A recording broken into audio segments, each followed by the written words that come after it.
you looking to learn more about your spiritual journey? Are you on a healing journey?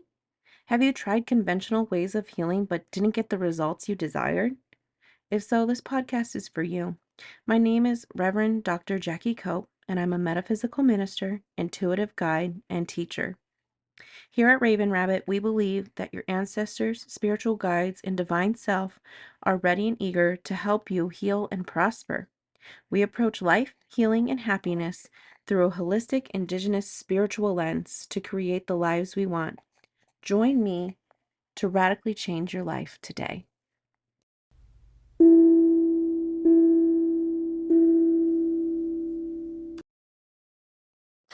Hello, and welcome to the Raven Rabbit Wellness Studio podcast. I'm your host, Reverend Dr. Jackie Cope, and I'm here to bring you episode 40.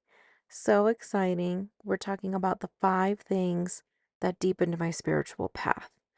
So, before we get started, I want to dive into our invocation, set us a safe space here. Dear Creator, please bring us safety, bring in our angels, masters, guides, healed ancestors into our realm. Only bring through what is the highest and best for us, and surround us with love and guidance and gratitude. And so it is. So, I wanted to dive into this episode today about things that really deepened my spiritual path when I got started. So, I've been on my spiritual path, like I've shared before, my whole life. Things have always happened to me. I've always seen the other side. I've always been deeply connected. But around 2020 is when I really started getting really deep into it, where I started to really question things. I'd always questioned, but I wanted answers at this point. No more of just this wandering around aimlessly, because I had done so much. So I dived deep in 2020. And around that time, I started my metaphysics program that I've spoke about quite a few times on here. And so that's the first thing that I want to share of the 5 things that deepened my spiritual path was 1, meditation. In that program, I was to meditate every day. I had to meditate all the time. And I really did slow down the noise, get me grounded back into my body. Meditation helped me relearn who I was. In the world that we're in right now, we're just so busy hustling to the next thing. We have appointments, schedules, events, work. It's just like one thing to the next. And I learned up into my 30s, I had just been running and running and running to the next thing, to the next thing. My list was just always so full of things I needed to do. And it really was a way I ignored a lot of the issues that were underlying. So when I stopped and I started meditating, I started relearning and reconnecting with myself. And that helped me finally reach my higher self. I finally gave my higher self a space and a voice within my conscious realm, and doing it intentionally. I dove deep into meditations through my metaphysics program. And then later on, I started looking through Spotify, finding more. And I recommend her highly. There's one called Purely Being. And those meditations really helped me reset and reprogram my mind. Most of hers are really calm, and she suggests, doing them when you're laying down or sitting or not distracted. I honestly listen to them in my car on the way to work, because instead of me making the laundry list of things, I got to do this, I got to do that, I got to be here, it just grounded me back to I'm in my car, I'm with myself. And I would work on her meditations. I just wouldn't close my eyes and get too far deep into the meditations, just really surface level and just coming back to myself. And that's one way to do it. If you're looking to deepen your spiritual path, you don't know how to go too deep yet, do it really surface level first. Just start getting those affirmations and those daily guidances in your brain, so that when you do sit down for those deep dives, your body's actually ready for it. So, number two that really helped me on my spiritual path was um, allowing messages to come as they are. I had a battle between my conscious and my subconscious mind. I would want to filter things that I heard to make them make sense. I would hear something come through my intuition, I'd hear a download, and I'd be like, wait a second, how would that work out? Where is that going to fit? That doesn't make sense. I don't remember that. I started just psychoanalyzing everything with my conscious brain. And I learned that that was so unnecessary. And I had to intentionally let go of my conscious thoughts. When higher self or the universe spoke, I would just listen. So even though part of me was fighting it, like, how could that be? What is that? Why would I know that? Instead of questioning all of those things, I would just hear it. And it really led to me channeling and writing, because writing is a big thing for me that helps me focus. So when I just wrote it, I didn't have time to question it. I was thinking about typing it or physically writing it and getting it down. And then I would reread it. And then I just took it for what it was, because I would just let those thoughts and messages flow through. And I would hear my higher self or the universe or guides telling me what I needed to hear. And so, if you're looking to deepen your spiritual practice, definitely allow the messages that are coming to just come as they are. Third, I did daily affirmations. I had to do some serious reprogramming, and I learned this through my metaphysical program. I had terrible thoughts, and they controlled my life.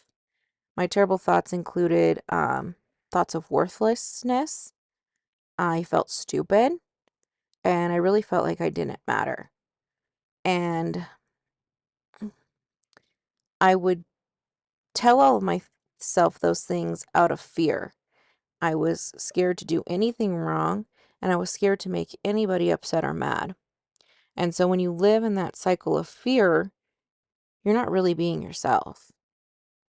And those thoughts were so hard to get rid of. I would say now at this point, I'd say like 4 years, and after my brain surgery, really, that finally those thoughts have subsided, and I don't have those thoughts of feeling worthless and stupid and like I don't matter. And that took a ton of affirmation work. So, affirmations are what started to turn my mindset around. And the first time I started doing affirmations, because you do them right off the bat in the metaphysical program, it, it was just so hard. It was so hard and awkward to say things that I loved myself and I deserved what was best. Like these affirmations in my metaphysics, if you go back to some of my earlier episodes, I get into some of those positive mindset affirmations, and they were so hard to say. They were hard to just read, but I kept on it and I never stopped. And slowly those affirmations started to become my truth. The affirmation that did the most for me was later on. I did this after brain surgery. And these are the two that did the most for me to finally get me ready for bigger and harder affirmations. Every day I would wake up, I would say, I am safe. I woke up, I was in my home, I was alive after brain surgery. I am safe. That one was hard to accept because I always felt like things were going to fall apart, nothing was going to work out. I had to work super hard to make sure things were going to be okay. So I just started with, I am safe. And then the next one after I am safe, I am exactly where I am supposed to be. Because when you're doing the work and you're being faithful and you're trying to get to a certain point, you think, oh, I should be there. I should be there already. But really, you're exactly where you're supposed to be. And those things will come as you learn your lessons and as you grow as a person. So, two affirmations that changed my life: I am safe. I am exactly where I'm supposed to be. Starting my day off with those two gave me purpose and they made me present. Because if I'm exactly where I'm supposed to be, I just needed to be in that moment and I didn't need to worry about everything else. Four, letting myself explore. I love learning spiritual modalities and practices and beliefs. Being native, it's really important to me to be respectful and learn about all the other tribes out there. So there's just this like, I've always had that curiosity since I was young. Like, I knew how my tribe did it, but how does yours just do it? And what do they think? And so that like blossomed into wanting to know more once I hit the spiritual realm of like, oh, all these different modalities. There's so many things I can do and learn and be. I heard early on at the beginning of my spiritual journey of you shouldn't just collect modalities. Don't just go out there and collect certificates and collect all these things. And to that, I beg to differ. Like, if you're doing that learning intentionally and out of the love of learning, why not? I love learning. I love hearing all the different takes on things, all the different tools. I want to know a little bit about everything. So, my name is Jackie, and my dad used to say to me, the jack of all trades, master of none.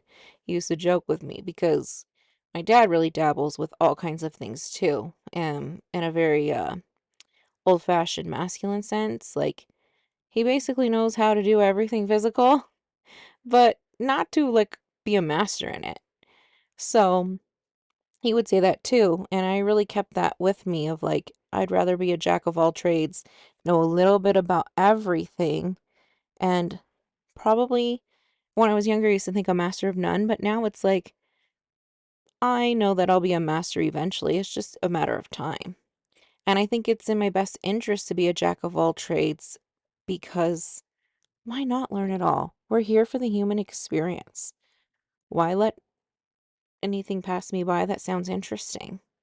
And so I have, I wouldn't say I've collected a bunch of certificates because I've also had to learn, you have to decide what are you going to invest your money in and what are you not, and how are you going to go about learning it in a different way, which I'm going to get to in another podcast episode. But things I've explored, just so you kind of have an idea. I've explored tarot, oracle cards, crystals, essential oils, human design, astrology, palm reading, intuitive reading, metaphysics, how to use your intuition, aliens, the holographic universe, parallel universes, hypnosis, meditation, yoga, breath work, reiki, somatics, sound healing, nature, writing, talking with spirit guides, Akashic records, and I know I'll explore more. I know more things are going to come into my path and be like, ooh, have you learned about this? And have you thought about that? And I don't do it in a sense of overwhelm. If that overwhelms you that I've spent time learning about all those things, then that's not the path for you. That's fine. Just pick the one thing that really interests you. For me, like I said again, I like to know a little bit of everything. That's fun to me. And that probably goes back to my human design of um how I just want to go out and experience things. I have to go learn it for myself because that's part of my profile. Number 5 on my spiritual path, and last one here, the biggest one so far, has been reflection. When you're on your spiritual journey, give yourself time to reflect. As you grow and ask for things, the universe delivers on those things, and sometimes those experiences can be less than favorable. When you ask for something, the universe is going to train you and truly prepare you before it says, here is the thing. It's not just going to hand you over something you have no idea how to hold.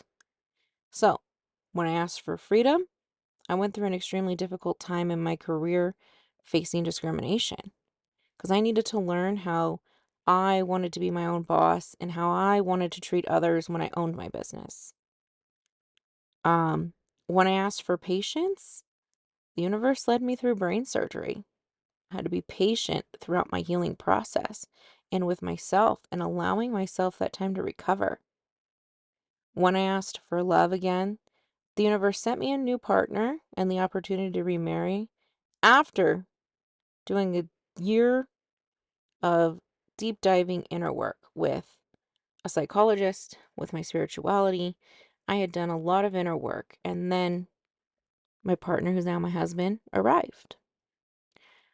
I asked to be more spiritual. That was something I really asked for. Like, I want to be spiritually connected and I want to be a spiritual person.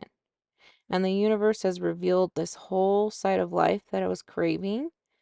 And it was just like, wow, look at all this stuff. I have so much to learn. And I just learned about it. And I felt like I was behind because how could I just now be hearing all of these things when I've been on this search my whole life? I've gone to so many churches my whole life. I've talked to my grandma at length about this stuff, but for some reason, it took till I was 30 to start learning about these things. So the universe is only going to give it to you when you're ready. So I can just recap really quick the 5 things that deepened my spiritual path that may deepen yours. 1, meditation. 2, allow messages to come as they are. 3, work on those daily affirmations. 4, let yourself explore.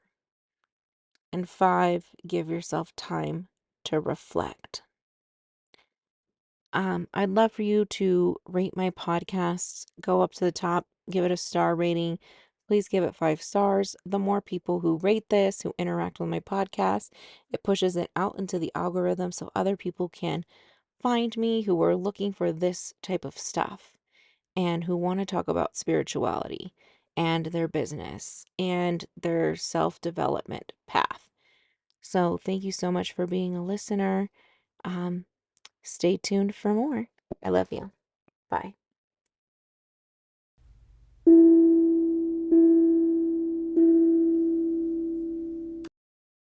Thank you for listening. Expand the life, healing, and happiness of others in your field by sharing this episode. You can get more of my content and other helpful tips by following Raven Rabbit LLC on TikTok, Instagram, and Facebook. Be sure to comment on Spotify and answer the episode's question so I can keep creating content you love and desire. Thank you so much.